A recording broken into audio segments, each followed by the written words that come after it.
नमस्कार, मैं हूं गरिमा। स्वागत है आपका दस्तक लाइव में। आइए बढ़ते हैं इंदौर की खबरों की ओर।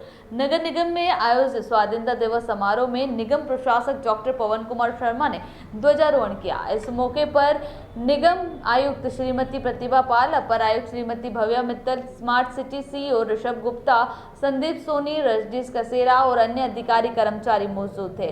प्रशासक डॉक्टर शर्मा ने इस मौके पर उत्कृष्ट कार्य करने वाले 40 निगम कर्मियों अधिकारियों को पुरस्कृत किया गया। निगम प्रशासक डॉक्टर शर्मा ने इस मौके पर निगम कर्मियों द्वारा कोविड काल में किए गए कार्य की सराहना की। उन्होंने निगम कर्मियों को भी शुभकामनाएं दी।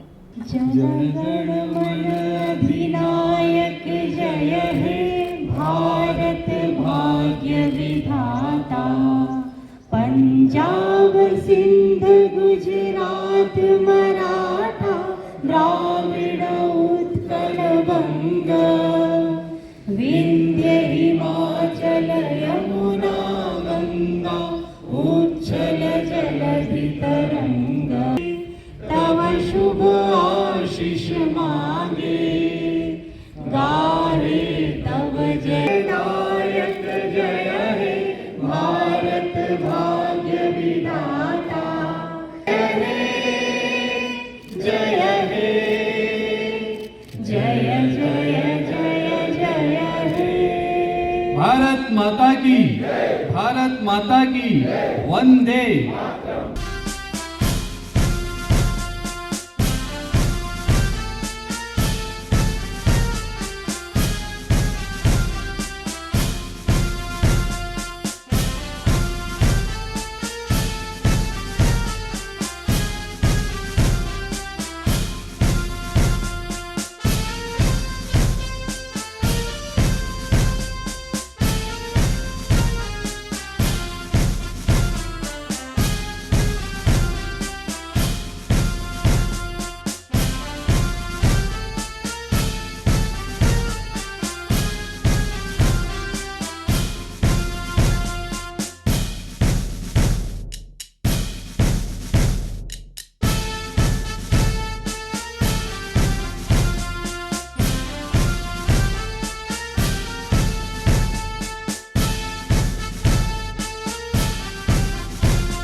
वेव के लगभग मिडिल में थे। पीक सितंबर में आया और उस कठिन दौर में मुझे याद आता है कि चाहे ग्रेन डिस्ट्रीब्यूशन हो या फूड डिस्ट्रीब्यूशन हो, वो कार्य भी आपको करना पड़ा। जिस समय घर से कोई लोग निकल नहीं रहे थे, सब परिवार से घर में बंद थे। बच्चे तो आज तक भी शायद अधिकतर लोगों के बंद हैं और आप लोग उस समय फील्ड में थे। जब जनवरी में हम लोग मिले थे गणतंत्र दिवस पर, तब हम लोगों ने विश की थी कि शायद स्वतंत्रता दिवस का समारोह हम लोग बिना मास्क मना पाएंगे। वो विश तो पूरी नहीं हुई। सेकंड वेव आई, शायद समय फर्स्ट वेव के उस पीक से भी कुछ दिनों तक, 10-15 दिन तक कठिन रहा। आप सब लोग फील्ड में रहे। सेकेंड वेव में शायद हमारा कोई कर्मचारी गंभीर परिस्थिति में नहीं पहुंचा। सेकेंड वेव में तो कोई नहीं होना, नहीं हॉस्पिटलाइज के बाद आगे तो डेथ तो नहीं है ना, बट वो आइडेंटिफिकेशन लेट हुआ इस वजह से। अभी थर्ड वेव की आशंका है। मैं इसलिए पहले नेगेटिव बात कर रहा हूँ या सावधानी की बात कर रहा हूँ कि थर्ड वेव कब आएगी इसके बारे में मतभेद हो सकता है। उसका पीक कितना बड़ा होगा इसमें भी हमारे मतभेद हो सकते हैं, परंतु थर्ड वेव आएगी। उम्मीद करते हैं कि उसका पीक बहुत छोटा होगा, फैसिलिटी जो हम बढ़ा रहे हैं वो पर्याप्त होंगी आप सब लोगों का उसमें सहयोग लगता रहा है और आगे भी लगता रहेगा। मैं जानता हूँ कठिनतम कार्य जो जब लोग अपने घर से ना निकले उस समय पूरे शहर को साफ करना, शहर की सीवर लाइन चूँकि एसेंशियल सर्विस है, 2 दिन साफ ना हो तो पता चल जाता है कि क्या गड़बड़ है, उसको साफ करना। और उसके साथ साथ मुझे जैसे अभी जिनका पारितोषिक दिया गया कि शवों का जो वो कठिन कार्य भी मुझे याद है। ऑलरेडी कोविड की महामारी है, तो कठिन समय का 1-2 बड़े पीरियड निकल गए हैं। छोटा पीरियड या थर्ड वेव आनी है, उसके लिए आप सावधान रहें। साथ ही आप लोगों के लिए बड़ी खुशी का अवसर ये है कि पंच का तो अभी आना है रिजल्ट, स्वच्छता परिणाम। उम्मीद है कि हम पांचवी बार फिर प्रथम स्थान देश में प्राप्त कर लेंगे, पर शुरुआत अच्छी हो चुकी है। कि वाटर प्लस का जो एकमात्र सिटी पूरे देश में घोषित हुई है, अपना इंदौर रहा है। और मैं वाटर प्लस में को अगर स्वच्छ भारत अभियान के सभी अवयव हैं उसमें से इसलिए महत्वपूर्ण मानता हूँ कि ये बहुत सस्टेनेबल है और ये एक दिन का काम नहीं है। जैसा आप लोग जानते भी हैं कि ये 4-5 साल का काम है। आप कोई प्रोजेक्ट प्लान करते हैं, उसको एग्जीक्यूट करते हैं और प्राइम जो टर्शरी लाइन आप कहेंगे या जो मेन प्राइमरी लाइन कहें अगर उल्टा चले तो वो डालना बहुत आसान है, बिकॉज दैट इज समथिंग कि हम प्रोजेक्ट है, कॉस्ट लगाते हैं और डाल देते हैं। उसका सेकेंडरी लाइन डालने के लिए जब गलियों तक जाते हैं तो कहीं अतिक्रमण मिलता है या कहीं तरह तरह की समस्याएं आ सकती हैं, लोगों का विरोध भी होता है। और उसके बाद फाइनली जब घरों से कनेक्ट करना होता है तो उसमें भी लोगों के सोच और विचार होते हैं। इसलिए इन तीनों प्रोजेक्ट्स को कंप्लीट कर पाना लगभग हो सकता है 98%, 97% काम हो चुका है, कुछ छोटा सा हिस्सा रहा है।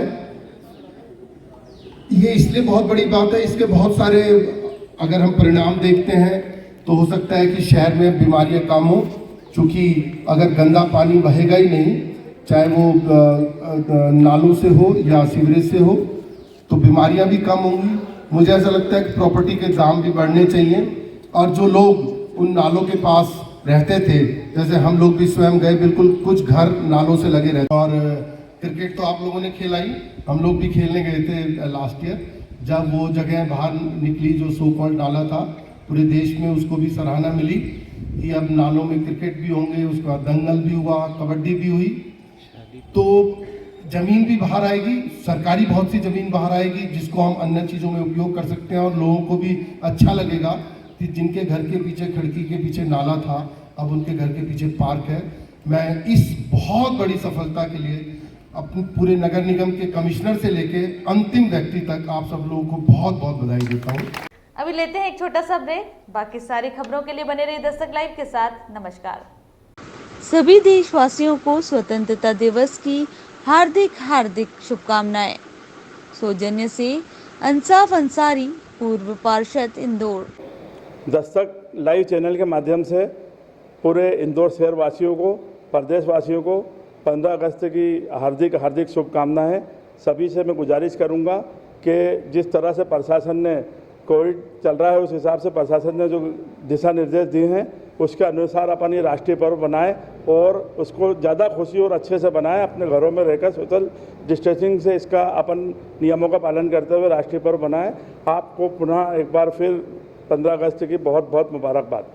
सभी देशवासियों को स्वतंत्रता दिवस की हार्दिक शुभकामनाएं। सौजन्य से सादिक खान, पूर्व पार्षद, इंदौर। इंदौर के सभी वासियों को 15 अगस्त की हार्दिक शुभकामनाएं। साथ ही मैं ये बता देना चाहता हूं कि पूरे लाखों लोगों की बलिदान के बाद हमें ये आज़ादी मिली है। इस आज़ादी को बरकरार रखने के लिए इस वतन की हिफाजत करना हमारा कर्तव्य है और धर्म है। साथ ही मैं आप लोगों से आग्रह करता हूं कि एक पौधा जरूर लगाएं। जिस तरह से ऑक्सीजन की कमी हुई थी, इस ऑक्सीजन की कमी को दूर करने के लिए एक पौधा जरूर लगाएं और सच्चे देशभक्त होने का नाता दें। इस इंदौर शहर को स्वस्थ बनाए रखें। जय हिंद, हिंदुस्तान जिंदाबाद। सभी देशवासियों को स्वतंत्रता दिवस की हार्दिक शुभकामनाएं। सौजन्य से रफीक खान, पूर्व पार्षद, इंदौर। दस्तक लाइव चैनल के माध्यम से मैं सभी इंदौर शहरवासियों को, प्रदेशवासियों को और देशवासियों को स्वतंत्रता दिवस 15 अगस्त की बहुत बहुत शुभकामनाएं देता हूं।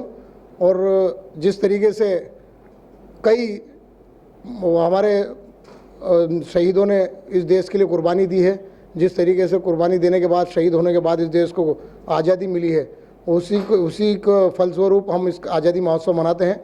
आप सभी इसको ईद और दिवाली से बढ़कर इस त्यौहार को मनाएं, लेकिन कोरोना गाइडलाइन का पालन करें। मैं फिर से दस्तक लाइव चैनल के माध्यम से आप सभी को बहुत बहुत शुभकामनाएं देता हूं। आज़ादी महोत्सव की बहुत बहुत मुबारकबाद। सभी देशवासियों को स्वतंत्रता दिवस की हार्दिक हार्दिक शुभकामनाएं। सौजन्य से रमेश खान, अध्यक्ष शहर युवक कांग्रेस इंदौर। राष्ट्र प्रेम की बने मिसाल स्वतंत्रता दिवस बनाए जैसे नया साल। 75वें स्वतंत्रता दिवस की हम सभी देशवासियों को ढेर सारी शुभकामनाएं, बधाई। असल में स्वतंत्रता अभिव्यक्ति की आज़ादी, लिखने की आज़ादी, बोलने की आज़ादी को प्राप्त करने के लिए हमें निरंतर लड़ना होगा। मैं युवाओं से आह्वान करना चाहता हूं कि जो ताकतें आज आपकी आवाज़ दबाना चाहती हैं, उन आवाज़ों के खिलाफ, उन ताकतों के खिलाफ अपनी आवाज़ को बुलंद करें और स्वतंत्रता अपनी सही मायने में आज भी लेना बाकी है, उसको हासिल करें।